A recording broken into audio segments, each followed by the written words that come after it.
What's up, y'all? I'm Reese Mack. And I'm Dr. JB. And we are Respected Respected Equal Equal Perspectives. Perspectives. Facts. So we're just two people from Flint who have gone through some universal things and want to talk about universal things that affect us from the aspect of healing and growing. Might not be for everybody, but for whoever it's for, you gon' do your thing.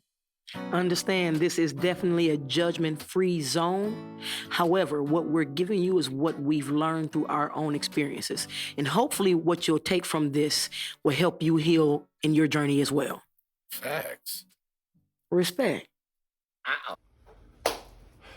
All right. What's going down around town? Everything and nothing. Who are you? I'm Dr. JB. Hi. And I'm Reese Mack. And we are Respected Equal Perspectives. Thanks. All right, so what we got going on today? What we talking about?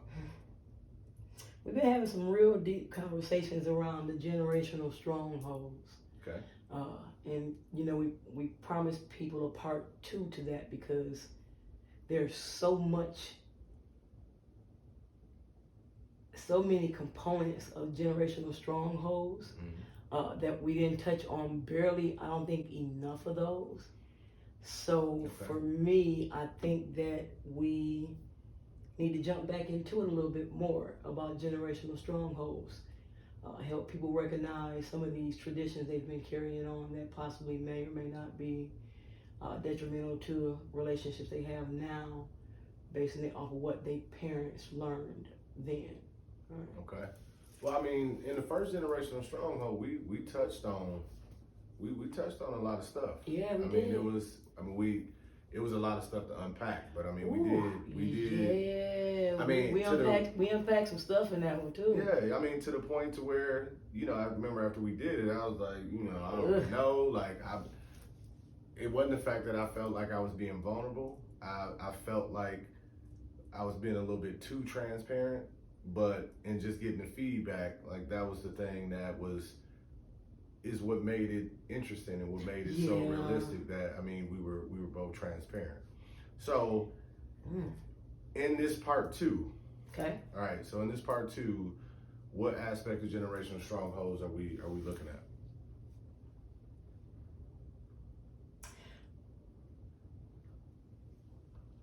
I want to start that a little bit differently.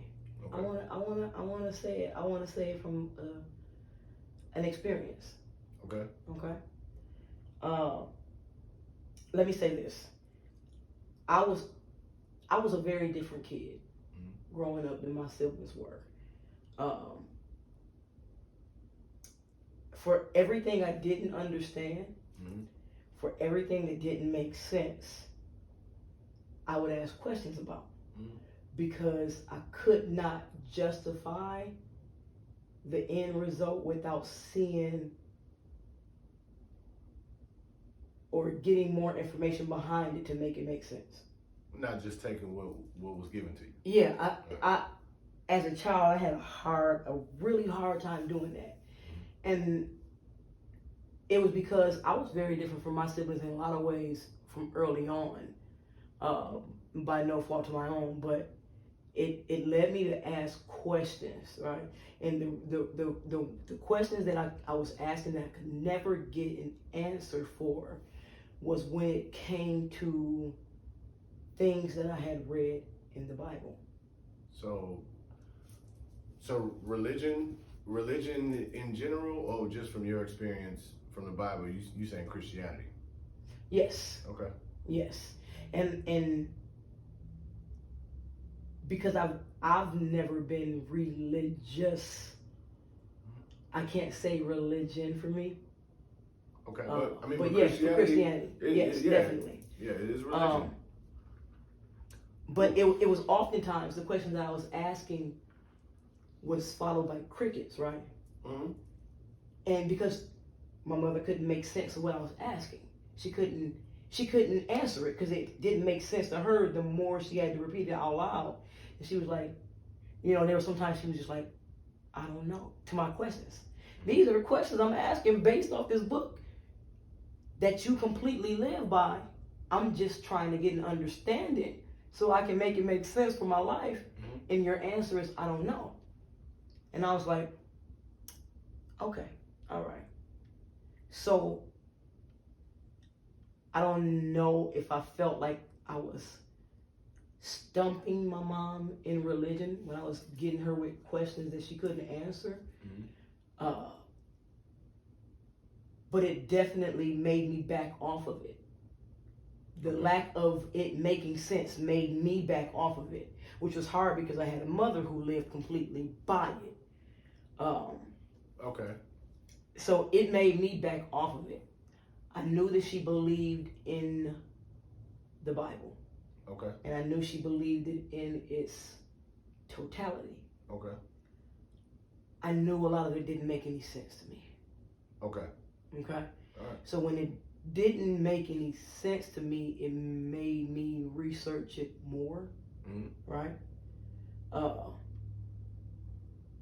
And then, you know, when we were young, you had to watch that whole series of Roots. Oh my God, yeah. Yeah, I remember that. Yeah. And you remember in Roots, after they had them cut his foot off or did whatever, you catch them reading the Bible together? Yeah. Okay. So I started researching the history of the Bible because I needed to make sense of the things I was reading that wasn't making any sense. Okay. Okay. And the funny thing is, it ended up causing a lot more questions than it did answers.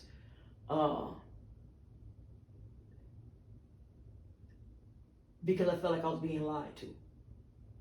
And I hate being lied to. So how is that? But how does that relate to generational strongholds? Let me tie that back in. Okay. So me being that kind of a child, right, in a household with a preacher's child. Okay. Context. Right. Okay.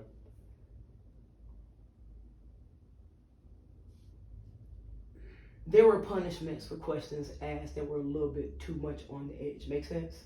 When you say punishments in what nature? Whooping your ass. Okay. Whooping your ass for not believing what this says.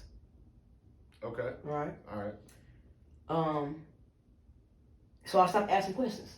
Okay. But I didn't stop researching. I just stopped asking questions because I understood at that point that she couldn't answer them. Okay. And the anger of me questioning it seemed like it was me being disrespectful towards it. So I would leave it alone. But I still did my research on the outside. Okay. Now, how I think this ties into blind faith. When I came out to my mother, I was 23 years old. Okay. Okay? And I didn't come out on my own. I came out, I was messing around with an older woman at this time. Mm-hmm. And this particular weekend, I want to say it was a Saturday, we decided to go to the club, and we did. Now, make a long story short. Okay. While we were at this club, when we were getting ready to leave, there was a woman who was interested in me that I showed no interest in. However, when she seen the person I was with coming towards her, she and a group of girls, now all of a sudden, I didn't ask her for a number, and we about to hook up. Unbeknownst to me, right? Didn't know this had even occurred until I dropped her off at home, and then I went home. Mm-hmm. When I pulled up to the door, to the back door, my mother opened the door, and she stood there. She never did that before. Now I'm 23, right? She never did that before. And so I get out the car, and I'm walking up towards the door where she's at, and my brother's standing next to her. Okay. Still not clicking in what's going on. And she was like, I was like, what's up? And she looked at my little brother, and she was like, tell her. Mm-hmm. My brother had told me that this girl had called my mom's house and told my brother that I was gay. Okay. And my brother, being young, because he was very young, told my mother. Naturally. Right? So when she told me, I hopped back in the car immediately. I drove over there because now I want to beat your ass. Like, I want to beat your ass because you did something that I wasn't ready to put out there yet. You gave some news that wasn't yours to give before I was even ready to deal with it. Okay. Right? That's not your story to tell my mother. You tell your parents. Right. You leave mine alone. Right. So two different scenarios you explained. I'm finishing. I'm tired. Let me get to it. You take a long time to time. Let me get to it. Let's get Let to me context. get to it now. You taking forever. Let's get it. Because I'm saying a scenario. You want the context, right? Let me get the context. Let me get to it. Let me get to it. You gotta take that long. So when I get back home, my mother opens the door for me. I go downstairs to my room. She follows me because I'm like, oh Lord, here we go. I sat down and she was facing me, standing up, and she simply asked, she goes, "Are you gay?" I took a deep breath, I looked down, and I was like, there is no time like the present. Okay. I said, yes, I am. She walked away after about 10 seconds after I said, yes, I am. She walks away. I know it wasn't over. And a few minutes later, I'm waiting for the ball to drop, and she comes back downstairs. Bible in tow, Okay. right? All right. And now she's telling me about how I'm an abomination and I'm going to hell and I wasn't raised this way. And at the end of that conversation, she told me that she would kill me before she lets me go to hell. Okay. And it was the reason why I moved so far away. It's the reason why I kind of stayed away for a long time. I don't feel comfortable in your space for something that I had no control over. But I'm not going to let you take me out because of it either. So I stayed away. So what I'm saying when I say blind faith is my mother followed this book to a T enough to threaten to kill her daughter to prevent me from going to hell without even knowing that is going to happen based off this book. Okay. All right. So there we go. All right. So the generational stronghold is the blind faith. So then what is blind faith? Blind faith is lacking in some components of information, but still continuing to believe in something.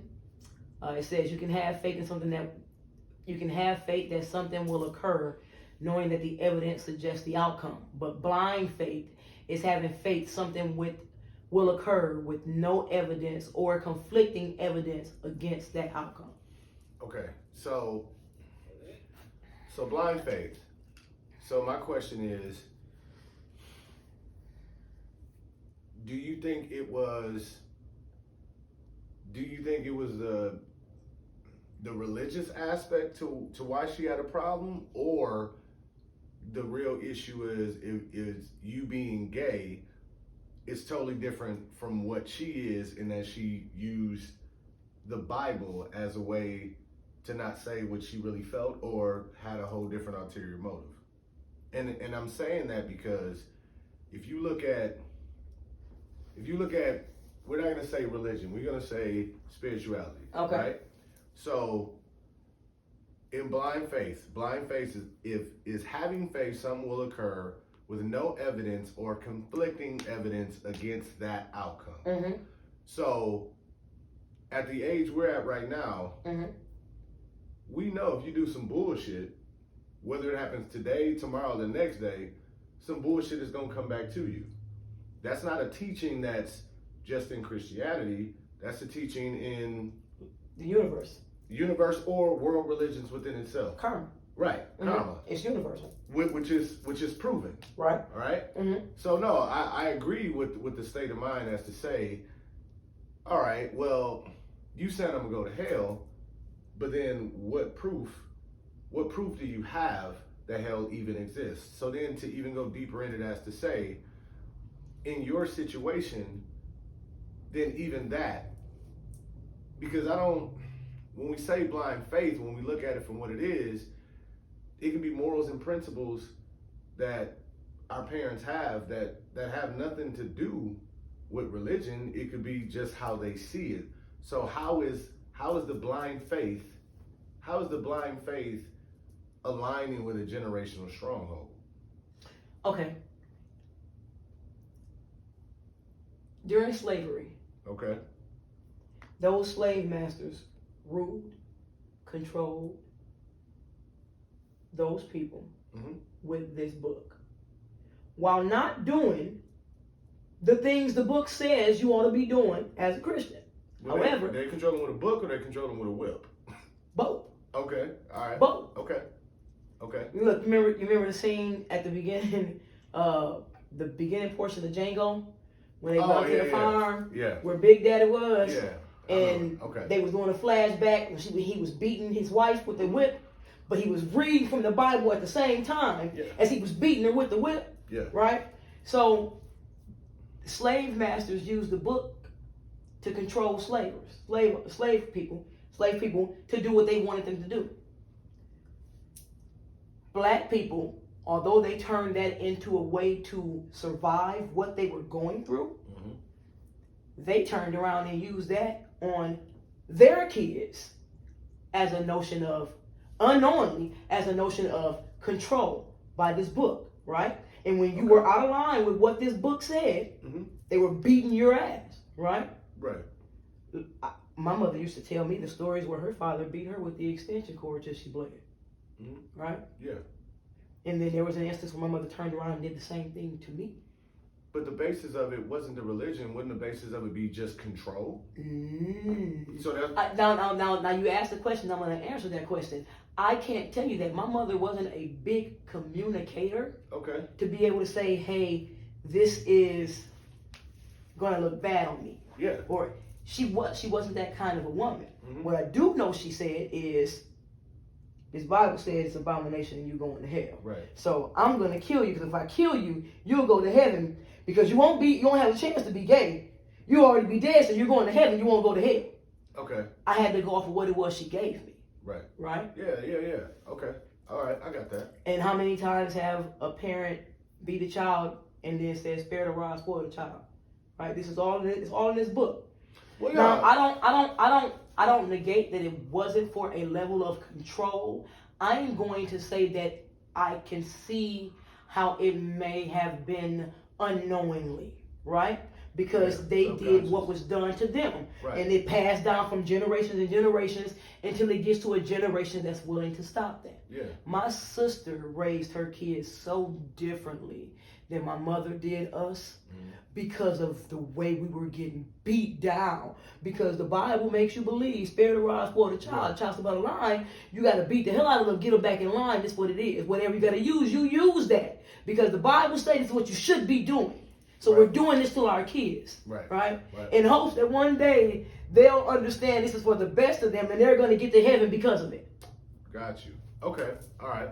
Because, I mean, that's a good point. And we both know, like, I know growing up, my grandmother was very, she was very, very, very, very religious, right? Sweetest woman in the world, you know. Somebody speaks to her, hey, how you doing? Oh, I'm blessed. Hey, I'm blessed. I'm blessed. But let you say something she didn't like. You know, like the grandmother that's out in public is, yes, she is a woman of God. She is this, she is that. But let you do something that she don't like, and that whole I'm blessed turn into, now look, nigga. Real quick. Real simple, real quick. So it was that time period to where, no, I didn't have a choice in the summertime, I didn't have a choice on whether or not I had to go to vacation Bible school. I didn't have no choice whether I joined, the youth choir. The youth choir. You know what I'm the saying? Usher board, Lord, Right. Jesus. I didn't have any choice in that, right? Nope. But, however, when I was about 16, it basically panned out to where it was, my father told me, you've been going to church, your whole life. And the church was the church that had, been in the family, right? So then, remember I told you about, for me, that whole experience, when I turned 16, basically my father was like, I mean, at this point, it's on you. Whether you're going to choose to do it or whatever. So in going back to when we talked about generational strongholds, even in the first episode we did, there were certain things that, going to your point, like things that didn't make sense, right? Mm-hmm. So from what I read in the Bible, it really threw me off the whole concept that everything that they talking about in the Bible. I have this uncle who is a pastor, and he gay. So it wasn't blind faith. It was, all right, I know what this is. I know what this is saying. I know what it is. And this is something, just like for you, it's been ingrained in us the whole time. Like, we didn't have a choice in it. And it didn't make sense. But that didn't make sense to me. Because then what threw me off, we're talking about blind faith, based off the words that's in this book. Mm-hmm. Everybody in the family know that Uncle Peaches is Uncle Peaches. Everybody know Uncle Peaches is Uncle Peaches. That's what me and my brother call him, Uncle Peaches. I mean, I'm just saying. So it threw me off. I mean, I'm just saying. So look, it threw me off. Oh my God. No, because we're talking about how good this book is, but at the same time, Uncle Peaches is gay, and he's a pastor, and nobody's, like nobody's saying anything about it. You know what I mean? Like, so how you gonna tell me if I don't go to church? Oh, Jesus. Like, how you gonna tell me if I don't go to church, or if, you know what I mean? It don't even matter if I go to church regularly. Oh, but I better be there for Easter Sunday. Dressed to the nines, right? Dressed to the nines. No, I better be there for, like the communion. Mm-hmm. I better make sure I'm there for all of those performances and shit like that. Like, I gotta be there for that, right? Mm-hmm. So it really threw me off. Like, how are you telling me I'm gonna go to hell when everything that Uncle Peaches is doing, the book says it's completely abomination. He's Sodom and Gomorrah. Yeah. So I do know, I do. Yeah. Yeah, I mean, I'm just saying, blind. Oh, yeah, Lord, blind have faith. Mercy. But Uncle Peaches, I'm serious. Like, no, but really though, like, now that I think about it, like subconsciously, like that really was traumatizing. Because you're telling me. Here's the funny thing is that was the picture you had. No one made it a point to even explain it, right? No. It was one of those, It just is what it is, and you better not say nothing about it. Right, things, so right? I gotta follow this. I gotta follow this over here, but I'm watching him come to the house with some high top ponies tied so tight that I think his ankle's about to bleed, and he got on the tightest jogging suit. Oh, Lord. He got on like a little Jesus. winter hat. A little winter hat that ain't even pulled all the way down his head. And he rolling up in there with a tight, cotton sweatsuit on, with this little hat. And he walking in the house going, "Hey guy, huh?" And you want me to feel confident, you know what I mean? So for me, it was the picking and the choosing. See, okay.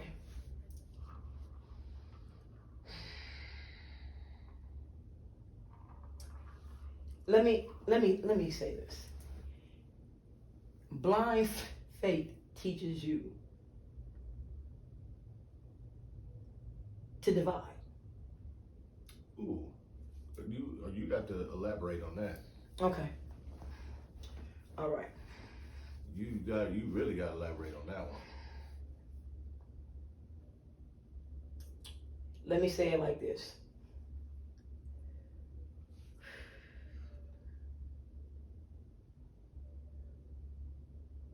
Okay. I'm trying to think this out before I speak. I'm so speak it out and think through it. Okay. So bear with me. So remember the point. You said blind faith teaches you to divide. Okay. You so gotta, let me say this. when we were little and we would go to church, right? There was a certain way in which you were to dress to come into church, correct? So every Sunday we had on the best we had in the closet.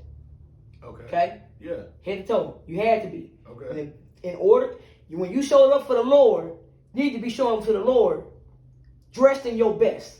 Okay. Right? Yeah. Okay. Okay. And those that did not come dressed in their best, or those who came in something a little too provocative, right? Or if you came unkempt, right? Okay. How many times in the church did you hear the sisters and the mothers in the pews whispering to so and so about what they had on? Or the woman who lipstick was a little bit too red, right? Okay. Or just a little bit too tight around their men, right? Okay. And undoubtedly, what is she doing here? Because surely she doesn't deserve to be in the house of the Lord looking like this. When the Bible tells you, come as you are. All right. So when the Bible tells you that God sat with sinners all the time. So what is that? So remember, reread the first part of blind faith again. Blind faith teaches you to lie. No. Read the first part of blind faith again. The definition. Having faith, something will occur with no evidence or conflicting evidence against that outcome. No. The first part. Okay. Blind faith is lacking in some components of information, but still continuing to believe in something. All right. So based off that first part, you said, paraphrasing, the Bible said, come as you are. Yep. So I don't believe that they were lacking the information. I don't believe these older women were lacking any information at all. They already knew, come as you are. They just made a choice to be on that. Because they're not looking the way they look or the way they want them to look. So that's not blind faith. That's just people being assholes. Hold up. Let me tie it. Let me tie it on in. Okay. So, where did they get that you should come dressed in this way? Where did they get that from?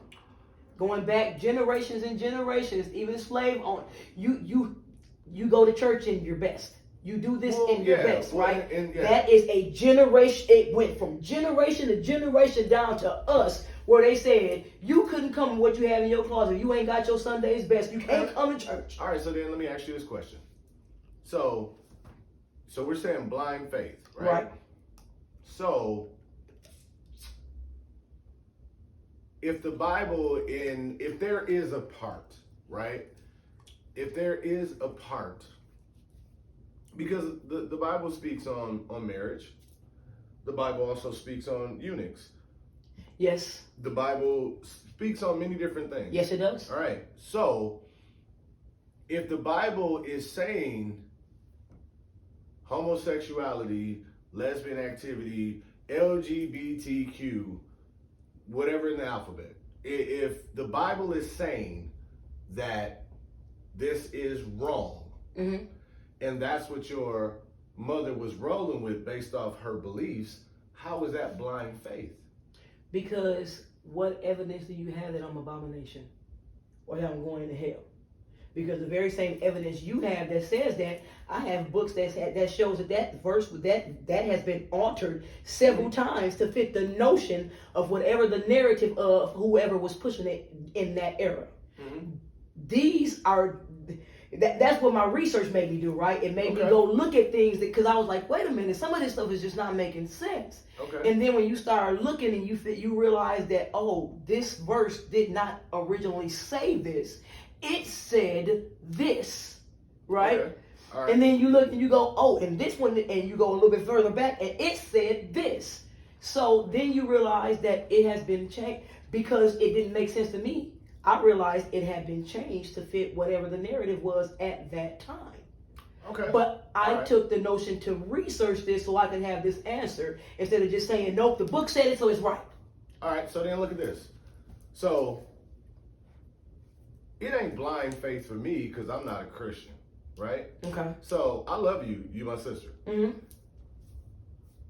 But my belief about somebody being lesbian, gay, however it is to describe whatever, whatever it is. You know what I mean? Attracted to same sex, attracted to same sex and the opposite sex, whatever it may be. Cool, great. My perspective on, like, I've never said, okay, somebody that's lesbian or somebody is gay, if I disagree with it, it don't have nothing to do with the Bible. For me, it has everything to do with my perspective of the universe in reference to balance. Right, and we've had this discussion. We have right? that. We have that. Well, we turned around and said that although that is the perspective of balance, there's always exceptions. But an exception is an exception. It's not the consistent way of things. But it doesn't mean it doesn't exist either. I didn't say it. No, I'm not saying I get that. Yeah. But what I'm saying is it doesn't mean that it doesn't exist either. Oh, right. No, there are animals there are animals that have both male and female parts. There are people who have both male and female parts. True. It is an exception. It is. It's not I'm not even going to say normalcy. It's not a consistent pattern. Remember we talked about the eclipse, right? So you got the sun and you got the moon, right? Mm-hmm. An eclipse happens, where they cross and it's darkness. It does happen. It is an exception. However, the sun is the sun. The moon is the moon. When it's nighttime, the moon is out. The sun is gone. Sun is gone, vice versa. So, but yes, in that aspect of blind faith, it goes back to what I said in the first episode we ever did in Generational Strongholds. You have parents who were whooping their kids' ass because that's all they knew. That was like you did something wrong going back to slavery times. It was something that was passed down. You did something wrong. I'm going to whoop your ass. I'm not going to communicate with you about that's the why. Yeah, I'm not going to give you the why. I'm not going to make it make sense for you. Nope. Because this is what was passed down to me. So I'm not going to break that cycle. What was the statement I used to give when I was younger? What? Because I said so. Right. That made no sense. Right. What? So in looking at blind faith, and in recognizing that as a generational stronghold, because I do know people who, are Catholic or Presbyterian or whatever it may be, who they're not falling in line with the beliefs of what the family were. They're going out and they're doing their own thing. Yes, they are. But in other places in the world, that's not a reality. You know what I mean? To where in the United States, Christianity and all that's a choice. That's not a way of life. To where you have other countries. Or they force it on them. Well, no, it's not forced. It's the way of life. It is what it is. But here, that's why you have the issue with the women who want to not wear the hijab and right, or being penetrated before or not by their husband, and that being grounds for death or Well, do you think that the whole concept of blind faith is the reason that a lot of people in our generation who was raised by the baby boomers have now embraced and really let go of religion and got a hold to spirituality? And I say that because when you look at the nature of this country, this is a Christian-based society. But in totality, and none of them was Christians, right? And there's nothing operating. Well, it's operating. It's not even operating Christian like. No, it's operating when it's convenient. You know what I mean? Like, so just like it happened in the home, like with grandma, like, oh, I'm blessed. You drop something like, no, grandma, now look, nigga. You know what I mean? It's the give and take. Here's or the the thing, lack thereof. Here's the thing that I hate in the Christianity thing. Okay. And I'm going to say it just how I'm feeling it. White people are not the only Christians in the world. Well, who said that? Black people are not the only Christians in the world. Because a lot of them conduct their lives as if they're the only Christians in the world. And every other religion or every other is wrong. Like, Oh, that was What do another you thing mean? that killed me growing up What do is you that mean? I was told that any religion outside of this particular one was wrong, right? Okay. I was taught that the Muslim wrong, Okay. Temp wrong, Okay. you know what I'm saying? Catholic wrong. No, but go back to that. You said that you got to make that, like, you lost me because you said white people aren't the other only Christians. Like, what do you mean by You that? have to understand that God created all kind of people But no, I'm saying, why do you think that? Why do you think that white people believe that they're the because only they Christians? and I'm not saying that. Let me make sure I make that Yeah, understood. that's right. I'm not saying that's all white people. No, I'm saying in general. I'm like, saying you hear that a lot more from like the racist people, hear what? like that they think they're the only Christians. Like, we're Christians. What do you think these people are y'all killing? Well, I mean, but based, What do you think these people are y'all killing?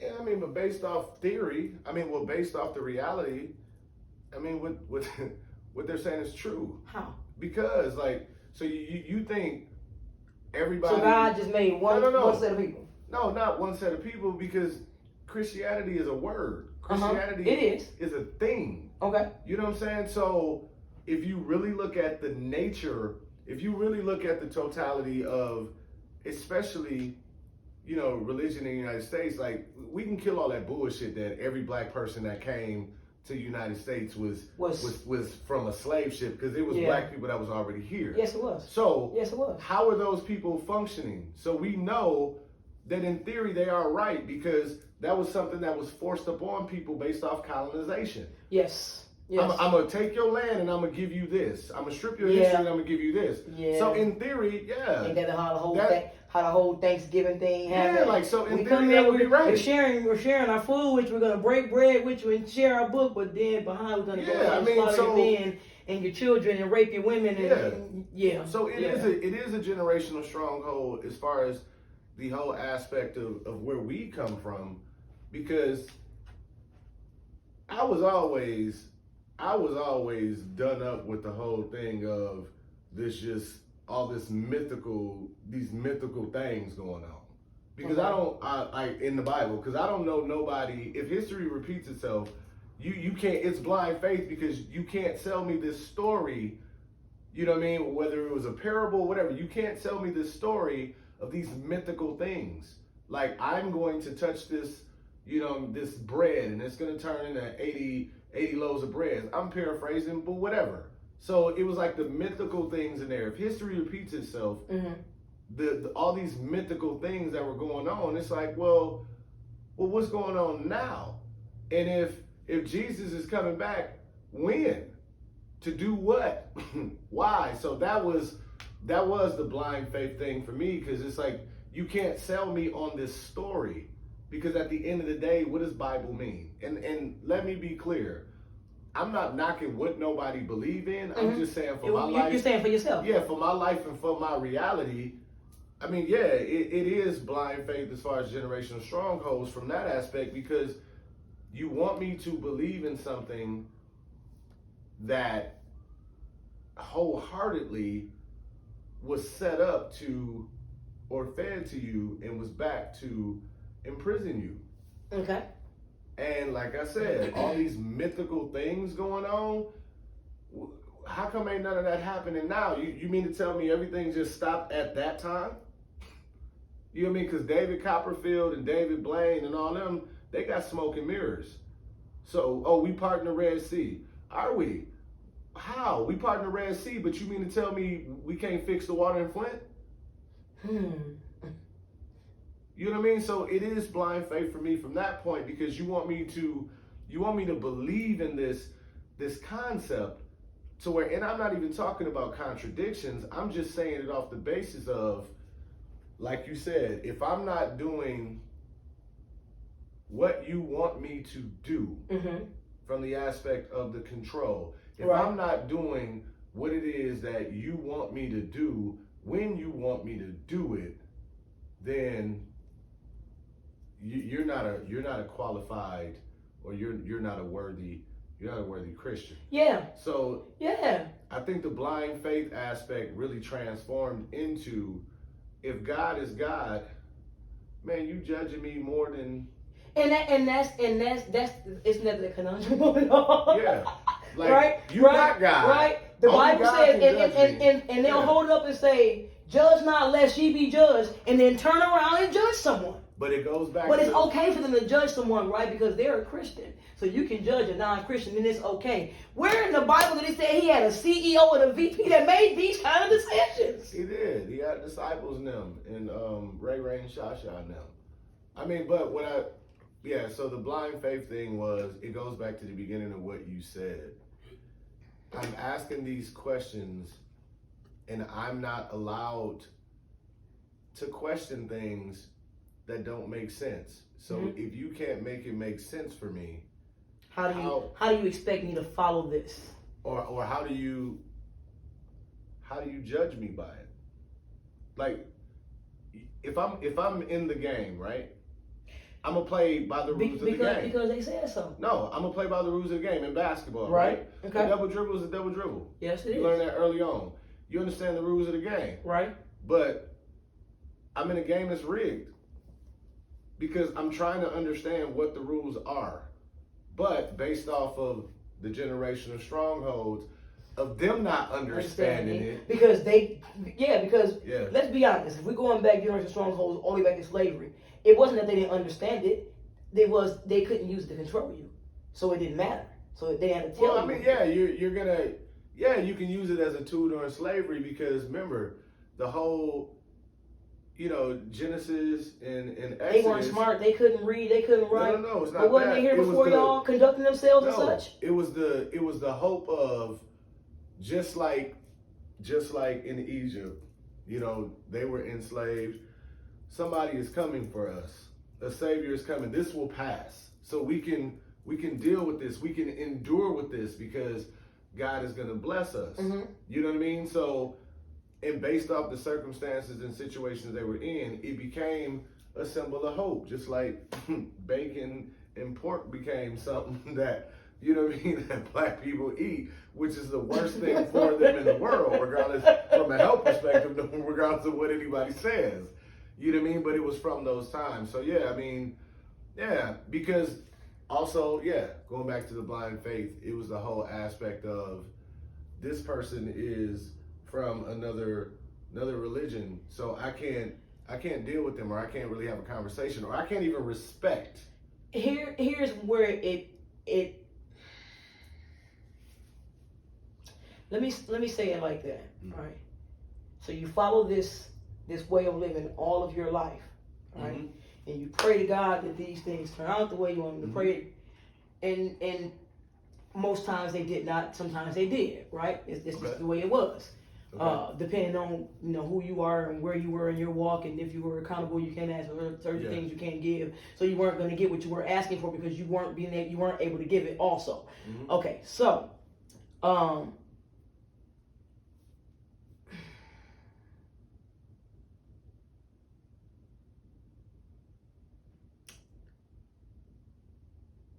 trying to figure out how to say this. Just say it.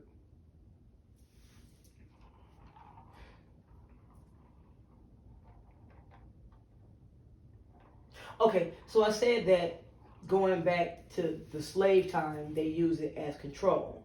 Mm-hmm. But then the people after that, which were the slaves, right, and they're on, the ones who have used this to rule their household and their world, mm-hmm. they didn't know what they were reading.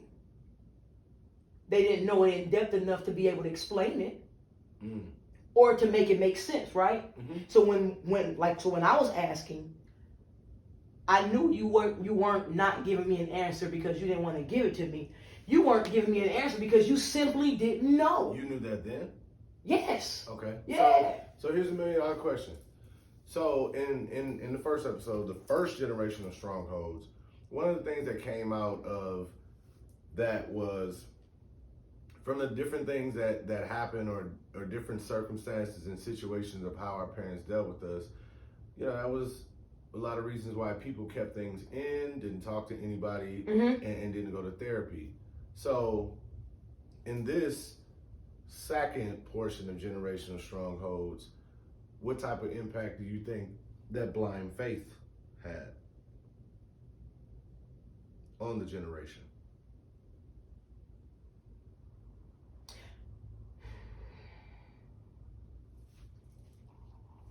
On which generation? On our generation. Because we are Our products. generation was a little. Our generation where things started to change a little bit, right? It wasn't the complete bravery that the next generation had, where they was like, "Yo, no, we're not gonna do this. We're not buying into this as a whole. We not, you know what I'm saying?" But what do you think the impact was, though? What do you think the impact on our generation? What do you think for it to be a generational stronghold, it would have had to have an impact? I think that we've carried that on. I've seen that we've carried that on. I know people who have carried that on to the tune of not having a relationship with their kids now. Because they didn't what?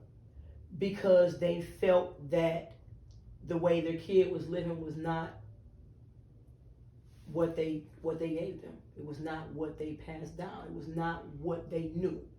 It wasn't familiar. But I don't think that's something from blind faith. You can have a family to where that has nothing to do with religion, and just because this child didn't follow in the same footsteps, period, of going to be a lawyer, or going to be a doctor, or going to be a nurse, or going into the military. I'm not talking about it in regards of a career choice. No, I'm just saying. No, I'm not. What I'm saying is it's the same thing. It doesn't have anything to do. That portion doesn't have anything to do with the blind faith portion. I'm saying, as a generation, you still have parents to where, if in general, nothing to do with religion, if the child ain't doing what they see fit when they get older, they cut them off for that. Yeah, they do that too. You see what I'm saying? So I don't think that's, when you say, all right, well, they cutting them off. Well, they doing that.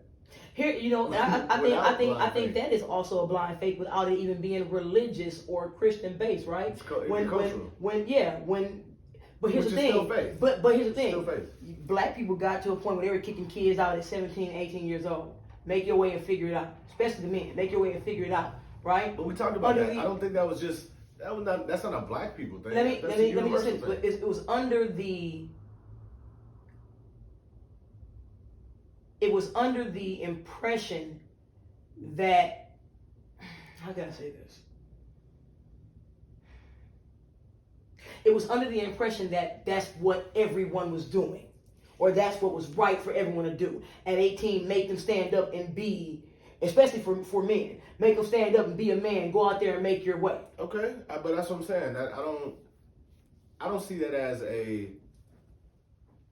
as a race or ethnicity thing. And let's be honest, blind faith has nothing to do with religion.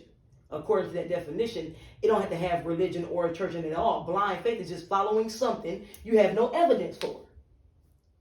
Okay, but that even includes spirituality. And that even includes the way you. But the context of what you were speaking about was based off religion, so that was the context. But that's not the only thing it applies to. It applies to much more than that, right? Yeah, but I'm saying we still stand into the confines of the context. So yeah, you're right. It does. It's universal. Mm-hmm. You know what I mean? Because as I said, culturally, yeah, if you come from a long line of people in the military and then you decide, no, I'm not going to the military, I'm going to be a social worker. You know what I mean? Looking at you like, well, if you're doing that, then, you gotta go. You gotta go. Right. So it is, but. Or remember like the years back where the and I'm gonna say it, and I hate saying it, but I have to, but when you would have the women who were a little bit more curious, sexually younger, and ended up getting pregnant, and the parents would send them away. Oh yeah, for a little while, and they came back without a kid. Yeah. No, blind faith, right? Yeah. No, I'm saying in reference, what my issue with the whole blind faith is that in looking at it from a religious perspective in relation to Christianity is you're forcing up on me something that you don't know in actuality, was something that you're forcing something on me that was forced upon you. Yes. You don't even understand it. No. And you're using that in your case, you're using that as a way to justify what I'm doing and what I'm not doing and what I should be doing. Mm-hmm. So, wow, we unpacked some stuff. So, at this point right now, I think it's time for us to move on. Okay. All right? Okay. I think so. I think we unpacked a few things, and yeah. Yeah, it's just that one thing about the generational strongholds is that there's so many components to that. Yeah. That you'll never be able to get through all of those because, you know. Well, I think you can get through it based off of, because it's all based off of the family or environment, you know, that you were raised in. Because there were some people who, like I said, parents from that baby boomer era who really made a conscious effort for things not to be, and they broke the chain. Because looking at my parents, there were a multitude of things that, there were some things that were not passed down, Mm-hmm. but at the same time, the things that were passed down in a positive aspect was designed to make us better than them. That's what they thought. Whereas Mm-hmm. if we're just alive and we're happy, but that's a whole nother segment. dialogue. So let's go ahead and close this out. Who you be? I'm Reese Mack. And I'm Dr. JB. And we are Respected Equal Perspectives. Peace. Man, these lights, I'm hot as hell. Okay? Listen, I got 2 drinks over here, and damn it. The funny thing is, it's not bothering me. I'm cool. Okay. Hey guys, we are Respected Equal Perspectives. If you notice, today on this episode, we got these dope t-shirts that was made by the Alien Crew, St. Louis. A friend of mine, she actually did these designs herself. She is on Instagram at Alien Crew STL. She's also on Facebook, same thing, Alien Crew STL. Also, you guys, if you would do us a favor, if you get to the end of this episode, go ahead, if you have not already done so, subscribe to the YouTube page. Go ahead and like this particular episode and make sure to leave us a comment. The first 5 comments will get a free Respected Equal Perspective t-shirt. Facts. And we thank you guys for watching.